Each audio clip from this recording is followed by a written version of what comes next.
Hey, what's up? I got an increment of 1000% in just under 18 months. If you'd like to find out how, and if you'd like to find out if this is something that you should do and follow in my footsteps, watch until the end.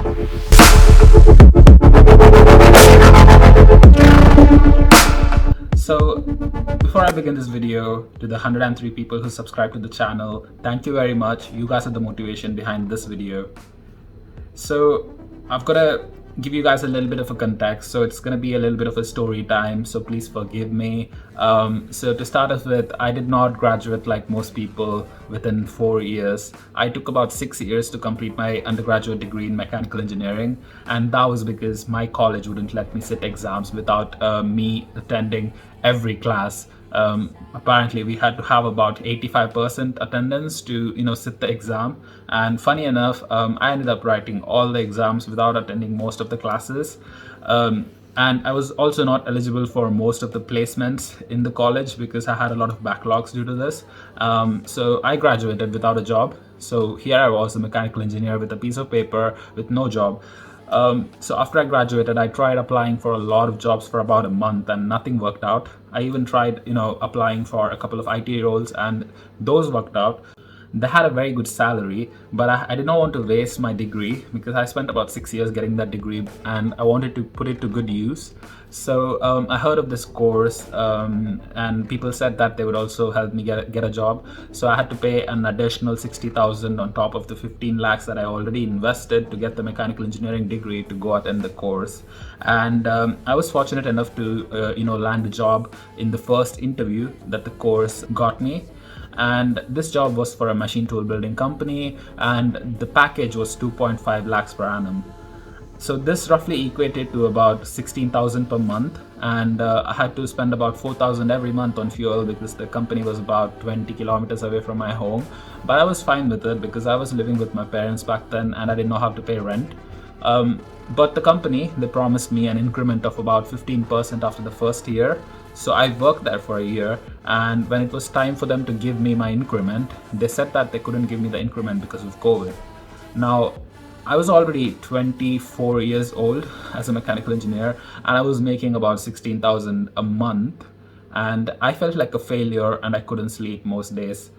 So this got me thinking, and at the same time I had this friend who was texting me about how the United Kingdom is opening up and how they've introduced a new visa that lets students to stay back in the country.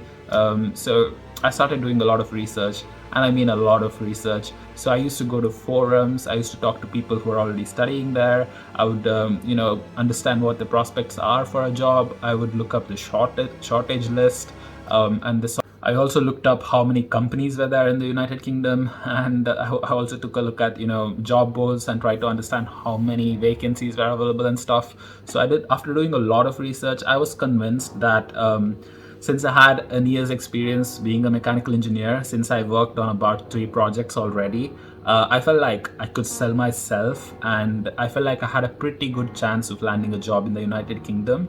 And that is when I approached my mother to talk about this decision of mine. And it was not like a one-shot decision. I would think so much, and I would, one day I would tell my mother I don't want to go anymore, and then the next day I would be like, I want to go. So this kept going on and on for a while, and I would always keep having second thoughts because that was a lot of money, and I already had spent about 15.5 lakhs on my undergraduate degree. So now this would be an additional 25 lakhs. So that was a lot of money, and I was very, very worried about, actually landing a job if I came out to the United Kingdom. So this went on for a while, and during this time, to support myself, I even took up a job in Amazon as a seller support associate. And the funny fact is, after I quit my job as a mechanical engineer and took up a job as a seller support associate in Amazon, I instantly got an increment of 30%. So my salary went all the way from 16 to 27,000 a month in Amazon, which is so unfair. And I feel like all the mechanical engineers should band together and do something about this, but that's for another video. And this was sort of the thought process behind my decision.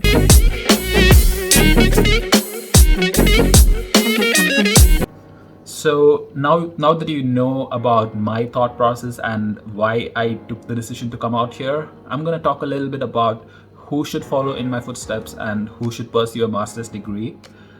So the first most important thing is to have a very good communication skill. And when I say communication skill, it doesn't mean in your mother tongue. It means in English, because United Kingdom is an English-speaking country, and everybody speaks in English here. So I would say that you should have an exceptional communication skill to actually stand a chance of landing a job here. I would say to take me as a reference, and I would say you should be at least as good as me to actually secure a job here. So that's one of the main factor in you being able to land a job here. So I'm not saying that it's completely impossible if you're not able to speak very good English. What I'm trying to say is, if you're not good at speaking English, you should take some time off. You should start practicing speaking in English with your coworkers, with your family, with your friends. Start watching a lot of Hollywood movies and TV shows. Turn off the subtitles. Try to understand the movie or the TV show without subtitles. So these sort of things, as you keep doing them, you keep practicing English. And once you're very good enough, you can think about applying for a master's, because the master's and the university is always going to be there, but you won't get a second chance to apply for a job again once you are here already. So I would say take some time off, practice English, and practice English. So the second sort of trait that I would say somebody should possess to come out here and succeed in finding a career is self-reliance. So what I mean by self-reliance is, whenever I have a question or whenever I'm facing a problem, the first thing that I rely on is the internet and Google. I search for an answer on Google, and I only turn to other people when I'm not able to find an answer by myself. So that's the kind of self-reliance that I'm talking about. Because if you are someone who instantly relies on other people for help, for information, you're going to have a very, very, very hard time here, because isolation is a huge thing here, because you only have about 1 year in the United Kingdom to complete your master's, to apply for jobs, to work part-time roles. So you don't have a lot of time to actually make friends that you can rely on. So you have to be really self-reliant. And again, I'm not saying that if you're not self-reliant right now, you should forget about pursuing a master's in the UK. All I'm saying is you should practice self-reliance again for a year before you even think of coming out here, because like I said before, once you're here, that's your shot. You don't get a second shot. So it's totally worth it to practice all these things before you even think of coming out here and living it. The third sort of trait that you should possess to succeed here is you got to be able to sell yourself. So even though the projects that I did were substandard, I spoke of them in a manner where they were glorified tenfold. As in, if I just managed a project, I would say that I successfully managed a team of people that was very successful in delivering 300 components on time, and I made sure that the components were perfect, and I made sure that they were delivered on time. So what I mean is, you should be able to glorify what you did, and you should be able to upsell yourself. So you should be someone that can paint a very good picture of yourself.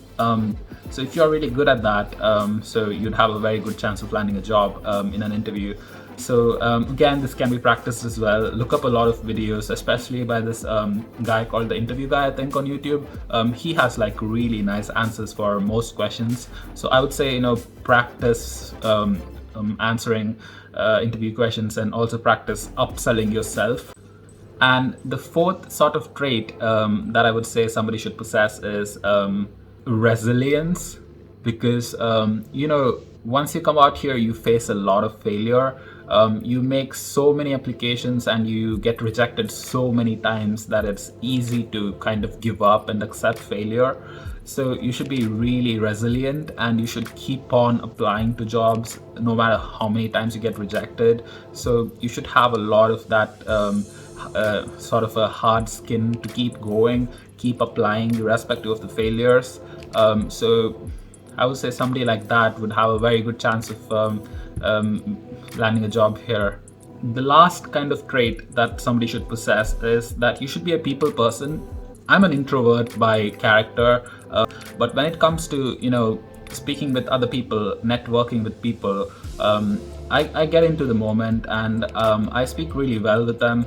And what I do is I try to get on their level. I try to talk about what they're interested in rather than what I'm interested in, to keep the conversation going, so that I end up making a lot of good connections. So if you guys want to read about how to make lasting impressions and connections, I've written a newsletter on LinkedIn, which I'm going to link below in the description. So that's all about how to make lasting connections with people.